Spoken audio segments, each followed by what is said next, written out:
여러분들이 걷는 종목의 길 환하게 밝혀드리겠습니다. 종목 길잡이 시간의 문현진 멘토입니다. 자, 오늘도 굉장히 많은 종목들이 상승을 해줬습니다. 오늘 같은 경우는 아무래도 시장이 조정이 들어갔다 보니까 이렇게 반등이 나오는 모습으로 진행이 되었는데 역시 1일 비하셨던 분들은 굉장히 조금 이렇게 혼란스러우실 수도 있거든요. 그래서 이런 시장 또 어떻게 대응해야 되는지 잘 모르실 수 있기 때문에 종목 길잡이 또 열심히 시청해 주시면 좋겠습니다. 자, 그 전에 저를 직접 만날 수 있는 시간부터 안내해 드릴 텐데요. 2020년 1월 11일 토요일에요. 제가 수원으로 갑니다. 수원 실크로드 호텔 지하 1층 세미나실에서 여러분들 만날 준비가 되어 있으니까 많은 분들 오시고요. 2020년 1월 12일 일요일에는 제가 부천이라는 곳으로 가죠. 부천 이지스터디 6층 강의실에서 무료 강연 준비했으니까요. 많은 분들 오셔서 좋은 이야기 많이 듣고 가시길 바라겠습니다. 자, 그러면 오늘도 시장 체크부터 먼저 해볼 텐데요. 오늘 시장에 올라온 종목들을 좀 체크하게 되면은 사실 이렇다 할 만한 종목이 보여지진 않습니다만은 일단 삼육물산과 코스턴 바이오라는 종목이 또 상한가에 들어가 있습니다. 일단 상한가에 두 종목이 들어가 있는데 이 두 종목 다 그렇게 엄청난 강한 상승세라든가 또는 엄청나게 기대했던 정도의 모습은 아니었던 것 같아요. 좋은 종목은 아니다라고 보여지고요. 단순히 이렇게 시장의 투심이 개선이 되다 보니까 상승세가 만들어지면서 상한가에 들어간 것 같고요. 그 외에는 이제 상한가 근접 종목으로는 51종목이나 들어갔죠. 어제 많이 빠졌기 때문에 반대로 오늘 굉장히 많이 올랐다라고 보면 되는데요. 대북 관련주들이 좀 많이 보여집니다. 지금 보면은 일신석재 보여지고요. 특수건설도 보여지고요. 그리고 장중에 또 유신 이렇게 또 급등하는 모습, 철도 테마죠. 철도 테마가 이렇게 또 정부에서 남북 철도 도로 연결을 위한 정밀 조사를 하고 있다라는 이야기와 함께 급등하는 모습이고요. 또 아프리카 돼지 열병 관련주가 또 올라왔어요. 체시스가 오전에 상한가에 들어갔다가 풀리는 모습이 진행이 되었고요. 그 이외에도 역시 좀 중간중간에는 또 많이 보였다라고 보시면 되겠습니다. 그 이외에는 많이 빠졌던 종목들 위주로 반등이 나오는 시장이었다라고 보시면 되고요. 반등 나오고 있는 과정 속에서 수급이 역시 돌다 보니까 쭉쭉 올라오고, 그리고 HLB 관련주 아직까지 반등폭 나오진 않았다 생각이 들기 때문에 단기적 관점으로는 충분히 매매 가능한 종목이지 않을까 싶습니다. 그래서 이런 종목들 급등을 해 있는 상황인데 반대로 또 많은 종목이 빠졌습니다. 하한가에 두 종목이나 들어가 있네요. 극동유화와 흥구석유 들어가 있고요. 하한가 근접 종목 19종목이 들어가 있는데요. SH에너지화학부터 지금은 대성산업까지 들어가 있는 게 보여집니다. 자, 그래서 지금은 올라온 종목을 다룰까 아니면 내려간 종목을 다룰까 했는데 역시 내려간 종목이 여러분들이 좀 더 고민이 많으실 것 같아요. 그래서 흥구석유 그리고 이란 관련주들 어떻게 대응해야 될지 한번 살펴보도록 하겠습니다. 일단 흥구석유는 제가 계속 다뤄드렸어요. 여기 이렇게 급등할 때부터 한번 치고 올라오고 나면은 더 가기 힘들다. 이거는 급등을 할 만큼 또 급락도 있기 때문에 좀 매도하시는 게 좋다라고 말씀을 드렸고, 신규 매수 안 하시는 게 좋다라고 제가 분명 경고를 해드렸었는데 영상 보신 분 중에 사신 분 없겠죠. 사신 분 없겠죠. 일단 없었으면 좋겠다 생각이 들고요. 지금 이 상황에서 어떻게 생각을 해야 될까라고 봐야 될 것 같은데, 일단 많은 분들이 좀 궁금해 하실 수도 있는 것 같아요. 일단 이란과 미국의 전쟁 가능성이거든요.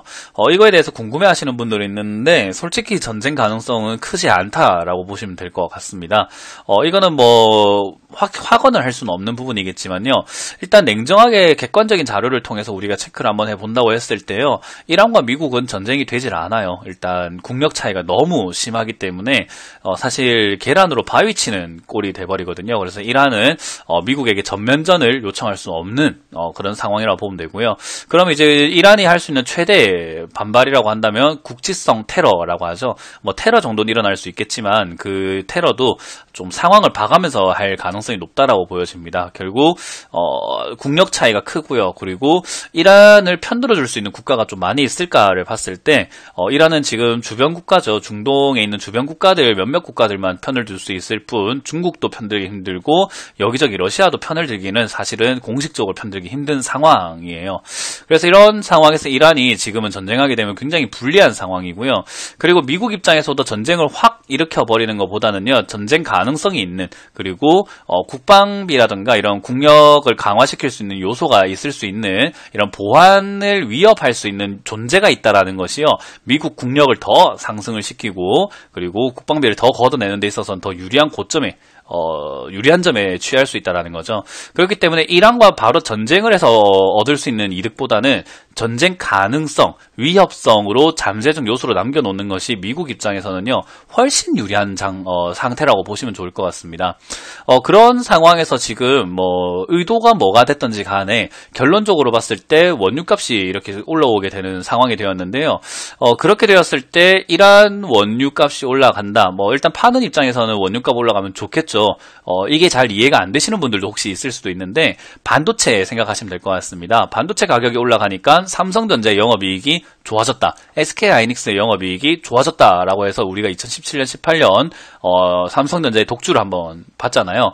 그런 것처럼 원유값이 올라오게 되면 당연히 원유를 파는 입장에서는 굉장히 좋고요. 수입을 해오는 입장, 원유를 사는 입장에서는 당연히 안 좋을 수 있습니다. 이 원유 사는 입장은 우리 계란 파동 이해하시면 될 것 같아요. 한 판에 막 3,000원, 5,000원 했던 게 10,000원까지 올라갔었잖아요. 그런 걸 생각해 보시면은 살 때는 좀 불리할 수 있는데, 이란산 원유의 약 50%가량을 어느 국가가 사고 있냐면요, 다름이 아닌 중국입니다. 이거는 공식적으로 나와 있는 자료죠. 중국 입장에서는 또 이란 원유를 사고 있는데 가격이 올라오게 되니까, 이런 사태로 인해서 가격이 올라오게 되면은 당연히 경제 타격을 입을 수 있는 상황이 되고요. 그리고 마찬가지로 미국의 원유를 사면 될 텐데 미국의 원유를 살 수 있을까? 안 산다라고 이야기를 했었어요. 미중 무역 전쟁을 하다 보니까 너희 원유 안 사 이래버렸단 말이에요. 그래서 미국 원유를 사기도 껄끄러운 상황이어서 지금 중국만 오히려 또 난처하게 된 상황이 된 거죠. 그래서 이 이란 사태를 통해서 전쟁 가능성이 희박한데, 이 사태를 통해서 누가 이득을 보고 누가 손해를 보고 있느냐라고 보면요, 미국은 정말 다양한 방면에서 이득을 보고 있고요. 중국은 다양한 방면에서 공경에 처해져 있는 상황입니다. 그래서 이란 사태에 대해서 어떻게 성명을 발표하기도 애매하고 그냥 속보만 이렇게 내고 있는 수준의 보도를 하고 있는 거죠. 이런 상황이기 때문에 사실 이걸 조금 알고 간단하게라도 이렇게 정리를 해서 알고 있다면은, 여러분들이 한국 석유나 흥국 석유 이런 것들 왜 조금 올라가다가 말지가 조금은 일시적일 수밖에 없다라는 것을 바로 이해할 수 있는 내용이었을 거고요. 그리고 이 이란 원유가 올라오게 되는, 이런 원유값이 올라오게 되는 이유는 지리적인 요소 때문이라고 보시면 돼요. 여기가 이란이라고 보시면요, 이란이라고 보시면 그 밑에 있는 해협이 요렇게 생겼어요. 땅이 약간 이렇게 생겨 있거든요. 그래서 여기에 우리가 알고 있는 산유, 원산지죠. 그러니까 산유국들이 여기 다 몰려 있고요. 여기에 기름 국가가 정말 많다라고 보면 돼요. 그래서 기름을 생산하는 국가가 상당히 많은데, 우리 시추선이라고 하죠. 그래서 기름을 운반을 하고 이렇게 나오고 있는 배들이 전부 다 이 해협을 지나가게 되는데, 여기를 호무즈그였나요? 호로츠크였나? 하여튼 이름이 갑자기 기억 안 납니다. 그런 해협이 있는데, 이 해협이 굉장히 좁다 보니까 여기에 수출을 하기 위해서 기름 배들이 다 움직여야 되는데, 이란이 여기를 막아버리거나 여기에서 조금 이렇게 운송 차질이 생기게 되면 원유값이 올라갈 수 있다라는 그런 우려가 있는 거예요. 그래서 그게 현실이 될지 안 될지는 지켜봐야 되는 부분이겠지만은, 아무래도 그런 것들에 이제 목줄을 쥐고 있는 형태가 돼버렸으니까 원유값 올라가게 되면은, 미국은 지금 생산량을 굉장히 많이 늘려놨기 때문에 오히려 원유값이 올라가게 되면 미국만 엄청난 이득을 볼 수 있는 상황이 되겠죠. 그럼 노리고 있는지 노리지 않았는지는 우리는 알 수는 없지만, 결과적으로 봤을 때는 그렇더라라고 보시면 되겠습니다. 자, 근데 이제 흥구석유가 이렇게 올라오게 되면 원유값이 올라가게 되는데, 그러면 흥구석유도 좋은 거 아닙니까? 라고 볼 수 있는데요. 사실 원유값이 올라오게 되면은 단기적으로는 좋을 수 있어요. 왜냐하면 단기적으로는 이제 우리가 주유소들도 보면 알겠지만요, 싸게 원유를 사와가지고 기름값 올리면 기름값 올리는 거 굉장히 빨라요. 그죠? 우리 주유소 다녀보시는 분들 아시잖아요. 차 기름 넣으려고 하면 올리는 건 굉장히 빠른데 내리는 건 어때요? 상당히 늦습니다. 그런 것처럼 싸게 들여온 원유를 비싸게 팔면서 그 중간 마진이 바로 생겨버리거든요. 그래서 이러면 바로 이득이 생기지 않을까 싶어요. 근데 이 재고가 소진이 되고 비싸게 원유를 사오기 시작을 하고 한다면은, 그때부터는 사실 영업이익이 증가하기 조금 힘들다라고 보면 되고요. 그리고 오히려 원유가 올라와 있고 가격이 올라오다 보니까 모든 생산품들의 가격이 올라갈 수 있고요. 그러다 보면은 경제가 위축이 될 수밖에 없어요. 그래서 원유값이 많이 올라오게 되면은 세계 경제가 휘청거릴 수 있거든요. 그러면 단기적으로는 그 재고를 소진하는 동안에는 이득이 생길 수는 있지만 장기적으로 봤을 때는 이 석유 회사도 좋지는 않은 상황인 거죠. 그러면 지금 이 단기 급등을 우리가 어떻게 바라봐야 될지 답이 나왔습니다. 단기적으로는 이득일 수는 있으나 장기적으로는 좋지 않다라는 것을 여러분들이 확실하게 알고 넘어가야 된다라는 거죠. 그렇다는 말은 지금 흥구석유와 이런 에너지 파동으로 인해서 이란 파동으로 인해서 급등한 종목들을 계속 보유해서 가져가야 되는 것인가, 또는 신규 매수해가지고 앞으로 더 심각해질 거야 라고 생각하면서 투자해야 되는 것인가에 대한 해답이 지금 제가 설명해드리는 내용 안에 나오지 않았을까 싶습니다. 저는 그래서 흥구석유는 역시 고점 이렇게 올라가고 난 다음에도 크게 가지 않을 것이다 라고 예측을 하는 거고요. 매도가 옳다라고 계속 보고 있었던 거고, 지금 이런 상황에서 어떻게 대응해야 되는지 대응책을 조금 알려드려 볼까 합니다. 일단 지금 한가를 내려갔는데 다행스럽다고 해야 될지 다행스럽지 않다라고 해야 될지 모르겠지만 과열 종목에 들어가게 되면서 지금 거래량이 하한가에 들어갔지만 거래량이 많이 발생되지는 않았어요. 그만큼 매도 물량이 어마어마하게 쏟아지지는 않았다라는 거죠.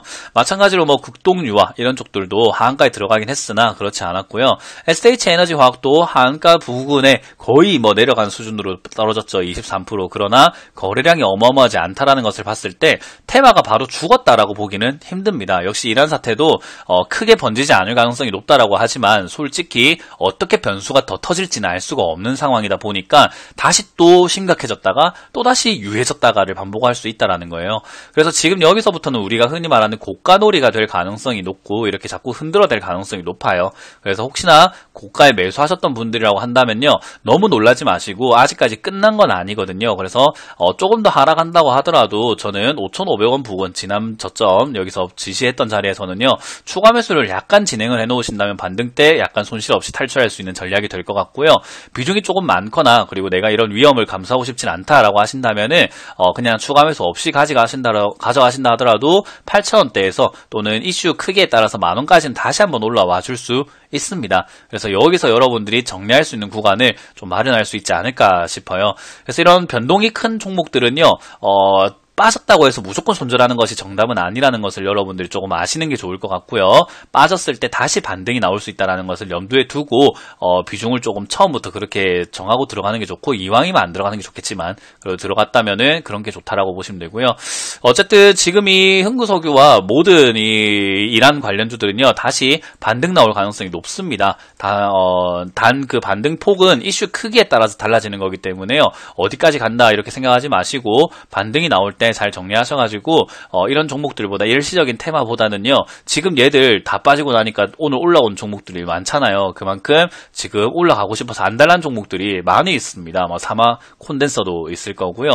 그 외에는 줌 인터넷 이사라는 이 종목도 있을 거고요. 지금 올라가고 싶어서 안달나 있는 종목들이 상당히 많이 있는데도 불구하고 많은 분들이 너무 안일하게 보고 계시는 거 아닌가. JMT라는 종목도 잘 지지가 되어 있는 상황이기 때문에요.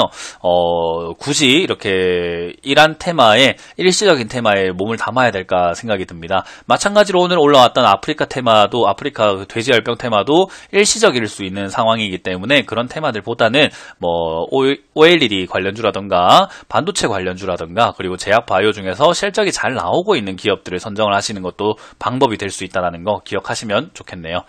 자, 이렇게 오늘 이란 사태에 대해서 살짝 간단하게 한번 정리를 해봤고요. 더 궁금하신 내용이 있거나 조금 더 자세하게 알고 싶다라고 하신다면은 강연회를 오신다면 제가 조금 더 시간적 여유를 가지고 설명해 드릴 수 있다라는 거 기억하시면 좋고요.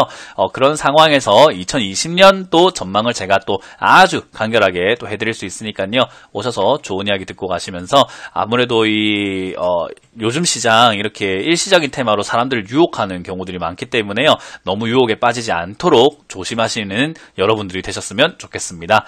자, 이렇게 오늘 마쳐보도록 하겠습니다. 종목 길잡이의 문현진 멘토였습니다. 감사합니다.